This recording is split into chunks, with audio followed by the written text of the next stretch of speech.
is June 3rd, and it marks exactly a year ago we lost our brothers and sisters at the fire and flood disaster that took place at Circle. Well, today on Let's Talk Entertainment, we're going to take a minute of silence for our brothers and sisters. May their souls rest in peace. Well, today on Let's Talk Entertainment, we have some trending entertainment stories. We'll be hanging out with Frank Artus. Yes, he talks about bleaching among other things. My name is Doreen Aviu. Don't go away.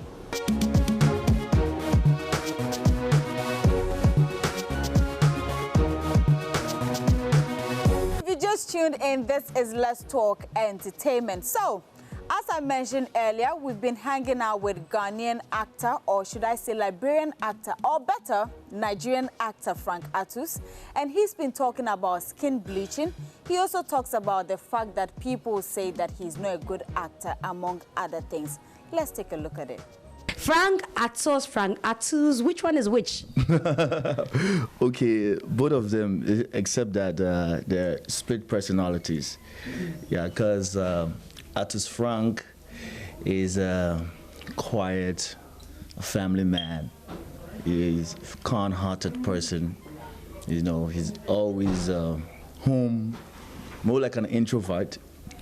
Why Frank Artus is the bad guy on screen, and he does all the bad sort of things, and most times people try to relate to Frank Artus as Artus Frank, but it's just a little complicated. Nevertheless, the real name is Artus Frank. I see. So we know, say Frank Artus. Okay, but you said family man. I'm more interested, like you're married? Yeah, he's been married for like 11 years now. Where's your ring? Okay, that's the ring. Okay, because we see you on cameras, we never get to see this one. Yeah. For 7 years, you've been married. Yeah. How many kids do you have? 3. 3? Just 3 kids. You don't look married. I'm sure the ladies don't look... Okay, he doesn't look married. You know he doesn't look married. How does a married man look? I don't know, but you don't look married. Yeah, I am married. A lot of girls will be disappointed. Do you agree? I don't think so. I think they should be happy for me. No, they want to catch you, you know, so they'll be disappointed you're married already. I don't know, but I think it helps a lot. It makes you stable as a man, especially with the entertainment stuff we're into, so you don't get yourself into too many troubles. But it means that you agree with me that a lot of women come around, you know, because it's a fine boy. It's obvious, but what can you say? So what do you do? What do you do when they come? You have to be very professional about it, that's all. You just have to treat them as such. I mean, most of them come around with, oh, I'm a fan, and I love your movies, so you treat them as such. But you're falling for some of them too. Obviously not. Were you going to tell me yes? Would you ever have said yes? Of course I would have said, but no, it's not true. Are you sure you'd have said yes? Maybe. Okay, so what's the craziest thing a fan has done to you? Tattoos.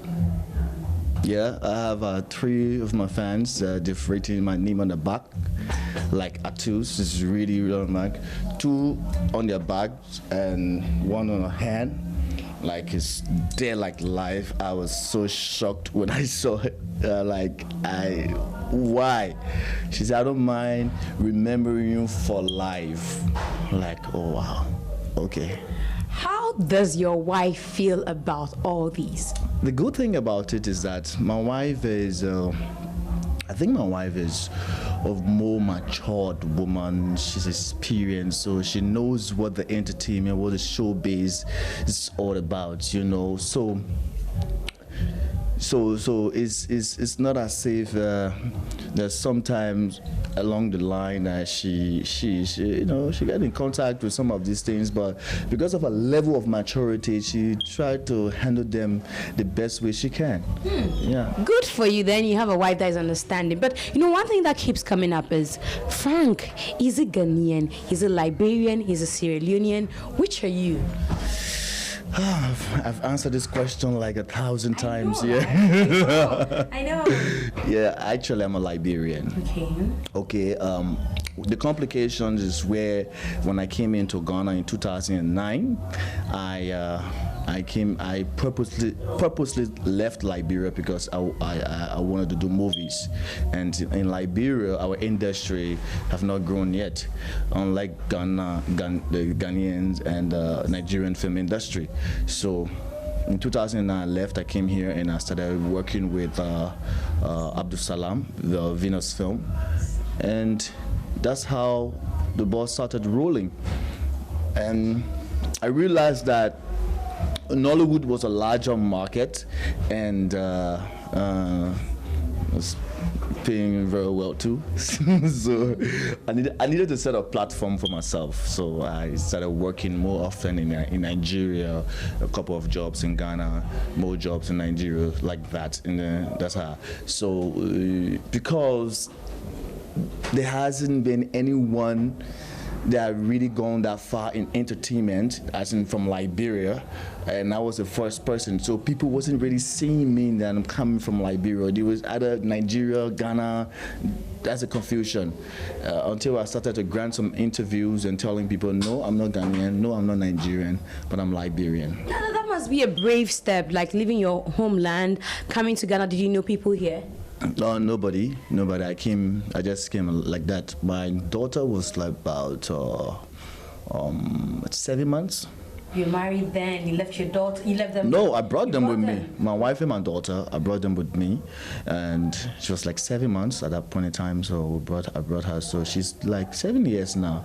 So you see how time flies? How time flies. But how did you get your first movie role? I'm sure you say you had gone for auditions, or how did it happen for you? Oh, when I came, I was moving from one point to another, and whenever I go to this place, I see, take example, Psycho, and I see a movie poster. The first thing I do, I go and grab the marketer's number, and I call everybody I could call. And luckily for me, my wife was, this Abdul Salam went to Liberia. The CEO of Venus, he went to Liberia, and we all as an artist went to visit him. So luckily for us, at least we had someone that we could call in case there's a need for him to help us.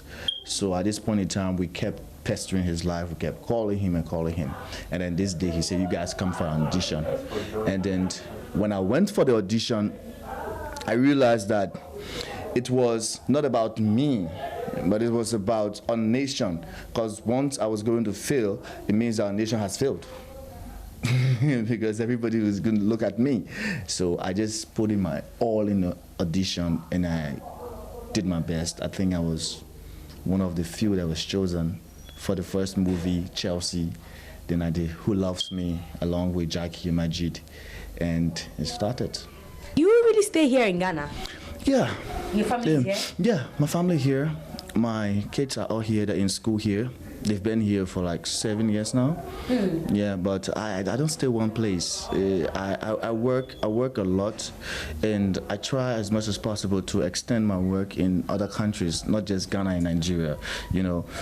When I traveled to America in Washington for the Obama Washington festival or something, where they have like all Africans are coming together. So I took part in that program, and I met a lot of other people from different countries, and they were like encouraging me, Frank, can you come to Angola? We love you in Tanzania. Can you come to this place? So I tried as much as possible to travel to these places and do other projects. So you don't get to find me around in Ghana or Nigeria. Like almost 3 years now, I've not been to Nigeria. I've been traveling to other countries and doing other projects, try to mingle with other people. But you're based here in Ghana. But I'm based here in Ghana. Well, earlier you told me about the fact that you're part of an ambassador for the United Nations Women. Yeah. What's that? Okay, United Nations is this widely known organization. Is the mother is the United Nations Development Program. That's the UNDP. So under the UNDP, you have sub branches like FAO, WHO, and all that. Yeah. So they've just come out with United Nations Women, and this is all about empowering our women and preaching women's rights and domestic violence. As a man? Yes, as a man. Now, the good part about it is that once you have a woman doing advocating for a woman or for women, it really doesn't make much sense. You understand? It's like, but she's a lady, so what do you expect? But what raises the eyebrow is that you get men man or men doing these things for the woman. That shows you that we are men. We've picked up the challenge to treat our women right and have this equal share in whatever responsibilities. Posted a picture in 2005 in Liberia, and I just received the first award, and she said, "Okay, this was before you started using cream." So I laugh. I'm like, what's wrong with you? Like, 2005, before I came to Nigeria, I'm cool. That's me. My mom is not dark. My dad is not dark. So what do you expect? Cats can bone dogs. So when she said that, I just look at her and, okay, it's just one of those things, Most people seek attention. They love it that you can talk to them. So once you can give in to them, they'll be glad. So it means it's not the first time you've heard about this using cream and bleaching thing, because we've also heard it here that, this guy looks like he's bleaching. Yeah, a lot of people have said it and this and that, but what is it? My kids, I don't know, I can be like other people and other people can be like me, but I'm not here to judge anybody. But sometimes when someone is into something, you get to see from the offspring. You look at my children, you see them, my wife is dark, but my kids are all fair. So I don't know what they're trying to say, you understand? It's true that, over the period when you grow and you make money, and the money itself just enlighten you. I see. I never knew that one. Yeah. I never knew It just enlighten you, because once you have the money, this money is there. Walking under the sun, you own an AC, you sleep in AC, you do AC. So even if you apply coconut oil, you just glitter. That's it. That was dancehall artist Cynthia Morgan. But before I go, let me just give you hints of where to be this weekend. And yes, Girls Gone Wild is happening this weekend at Bella Roma, and it will be hosted by our own brother and friend, Mercury Quay of Hits 1039 FM. And then Adina and friends also at Django Baba.